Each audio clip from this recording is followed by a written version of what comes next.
seorang itu dilihat pada akhirnya nanti, dan takwa itu di hati letaknya. Dan kedua, yaitu menolak kebenaran.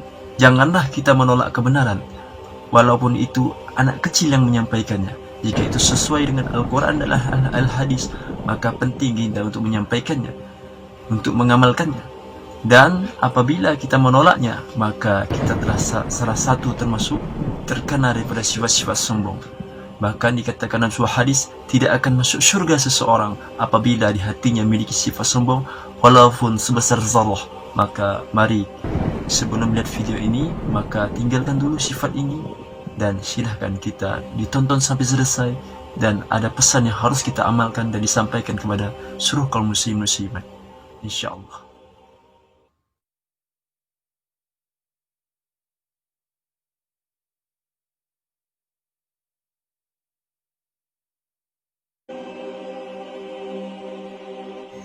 Kejadian-kejadian yang hari ini yang telah melanda manusia sudah rencana Allah Subhanahu wa taala, dan itu akan terjadi persis seperti yang telah Allah Subhanahu wa taala perlihatkan dalam mimpi Muhammad Qasim bin Abdul Karim.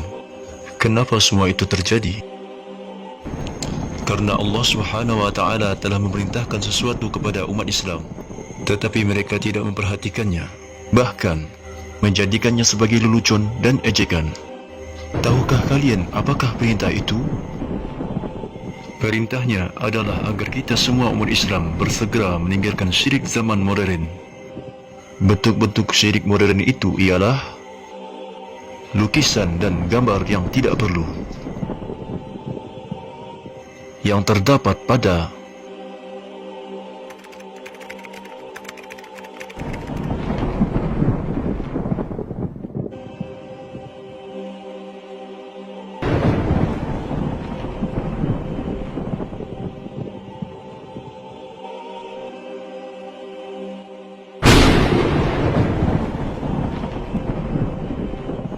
Sudahkah Anda menyadari bahawa gambar-gambar tersebut adalah bentuk-bentuk syirik yang sangat dimurkai Allah Subhanahu wa taala?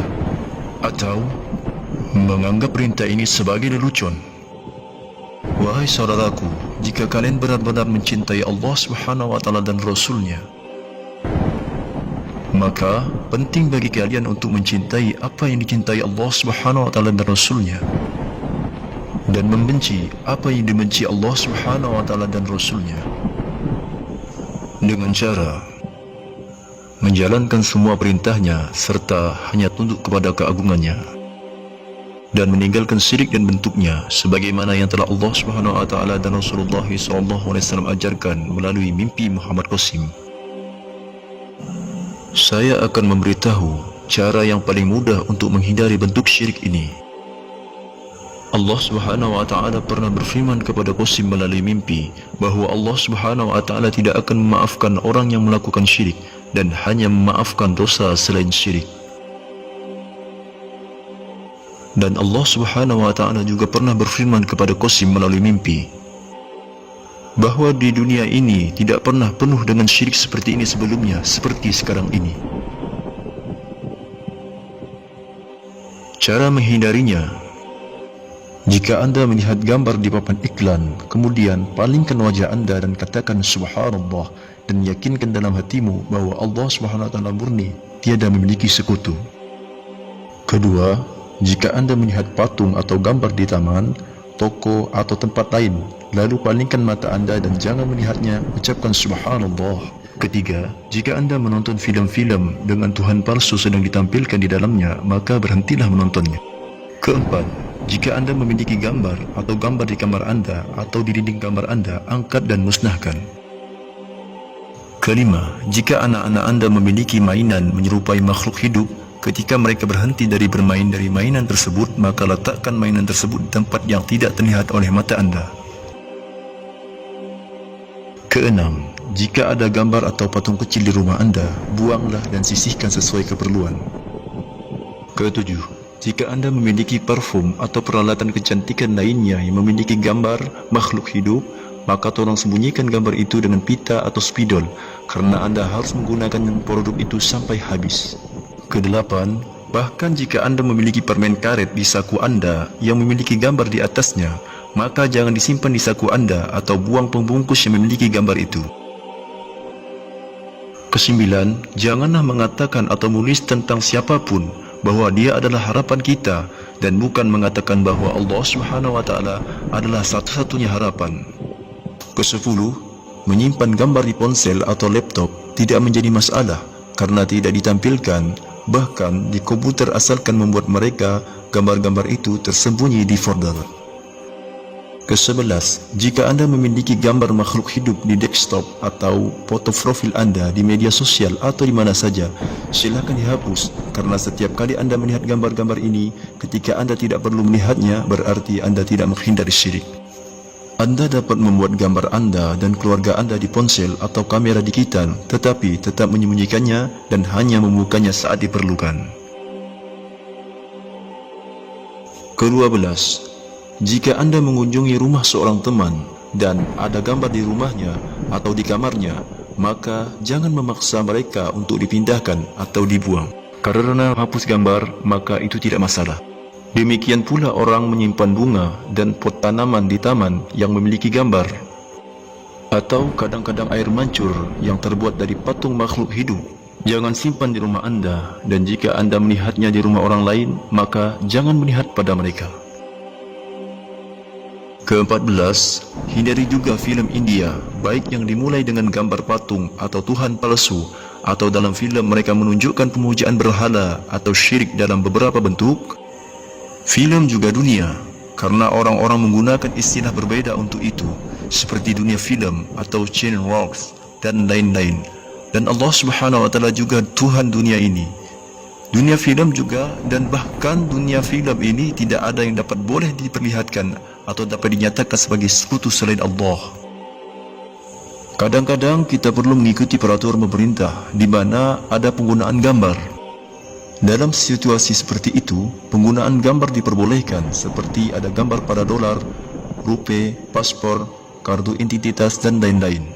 Jika seseorang memiliki beberapa masalah kesehatan dan ada gambar di kemasan obat-obatan, maka tidak apa-apa menyimpan di saku kita. Tetapi, kita tidak boleh menyimpan gambar yang tidak perlu di saku kita. Ke-17, kita perlu memastikan bahawa tidak ada gambar makhluk hidup pada pakaian yang kita kenakan, gorden, apapun yang kita gunakan di jendela, spray, handuk, permadani, karpet, bahkan sajadah. Ke-18, sangat disarankan untuk tidak menggunakan sajadah yang memiliki cetakan atau desain yang berlebihan. Mereka bahkan membuat atau terlihat seperti gambar makhluk hidup, sehingga harus menghindari sajadah semacam itu juga. Ke-19, jika Anda melihat gambar atau patung atau papan reklame secara tidak sengaja, maka palingkan pandangan Anda, kemudian katakan Subhanallah, dan bacalah doa dari Rasulullah SAW ini pagi dan petang. Allahumma inna na'udzubika min an usyrika bika syai'an na'lamuhu wa nastaghfiruka lima la na'lam. Wahai saudara-saudariku, sesungguhnya jauh 1400 tahun silam sebelum Muhammad Qasim memberitahu perkara-perkara ini, Allah Subhanahu wa taala dan Nabi Muhammad SAW telah banyak memperingatkan perkara ini melalui Al-Quran dan Al-Hadis. Tetapi kita melalaikannya sehingga apa yang dimurkai Allah Subhanahu wa taala ini telah menjamur di kalangan umat Islam. Wahai saudaraku, janganlah kalian saling berdebat mengenai Qasim, calon Imam Mahdi atau bukan, karena telah jelas beliau tidak mau dikaitkan dengan Al-Mahdi. Yang mesti kita perhatikan adalah bagaimana bentuk-bentuk syirik ini bisa terhindar dari umat Islam sehingga Allah Subhanahu wa taala mencabut kemurkaannya dari kita, dan itulah yang sesungguhnya menjadi fokus kita. Bukan malah saling mencaci. Dan ingatlah, setiap apapun yang kita ucapkan pasti akan dipertanggungjawabkan di hadapan Allah Subhanahu wa taala. Wahai saudara-saudariku, kejadian-kejadian yang telah melanda di seluruh dunia saat ini telah terjadi persis seperti yang Allah Subhanahu wa taala perlihatkan kepada Qasim melalui mimpinya. Dan itu terjadi karena kita umat Islam telah menganggap perintah Allah Subhanahu wa taala untuk meninggalkan syirik modern ini sebagai lelucon sehingga menyepelekannya dan menganggap orang yang diutus oleh Rasulullah SAW yakni Muhammad Qasim sebagai olok-olokan. Ini adalah salah satu mimpi Muhammad Qasim tentang kemurkaan Allah Subhanahu wa taala bagi yang melalaikan perintahnya. maka gunakanlah hati kalian untuk merenungkannya sebelum terlambat. Di bulan Oktober 2014, Muhammad Qasim melihat mimpi. Di mimpi ini Allah Subhanahu wa taala berfirman kepadaku, "Qasim, selama umat Islam tidak percaya akan mimpi-mimpimu, aku Allah tidak akan mengubah kondisi umat Islam, dan mereka akan tetap seperti itu, dan aku akan menekan mereka dari manapun, hanya sampai mereka menganggap mimpi-mimpimu sebagai kebenaran. Dan segala sesuatu akan terjadi seperti apa yang aku perlihatkan di dalam mimpi-mimpimu." Dan pada mimpi Qasim pada 22 September 2015, Allah Subhanahu wa taala bertanya kepadaku, "Qasim, apakah orang-orang muslim mempercayaimu?" Aku menjawab kepadanya, "Tidak, hanya ada beberapa orang yang mempercayaiku." Kemudian Allah Subhanahu wa taala berfirman, "Qasim, jika mereka tidak mempercayai mimpi-mimpimu, maka aku akan mengguncang mereka dengan keras dan akan membuat mereka berperang satu sama lain. Dan selama mereka tidak percaya, maka mereka akan terus berperang seperti ini." Kemudian aku melihat umat Islam membunuh satu sama lain, dan perperangan menjadi sangat tegang, dan pertumpahan darah menjadi parah, dan muslim lainnya menjadi takut, seolah-olah mereka tidak tahu apa yang terjadi atau apa yang akan terjadi pada mereka. Mereka melihat seperti menginginkan orang-orang untuk berhenti berperang, dan kemudian orang-orang yang telah menolak mimpiku mulai mempercayaiku, termasuk orang-orang yang mempunyai banyak pengikut mulai mempercayai mimpiku. Begitu pula orang-orang yang telah menghentikan orang untuk percaya mimpiku. Kemudian mereka menceritakan kepada yang lainnya tentang mimpiku, dan mimpiku tersebar ke seluruh dunia. Wahai saudaraku seiman, jangan pernah menunggu-nunggu bahwa Qasim yang akan menjadi pemimpin kita. Bukan itu maksud dari mimpi beliau.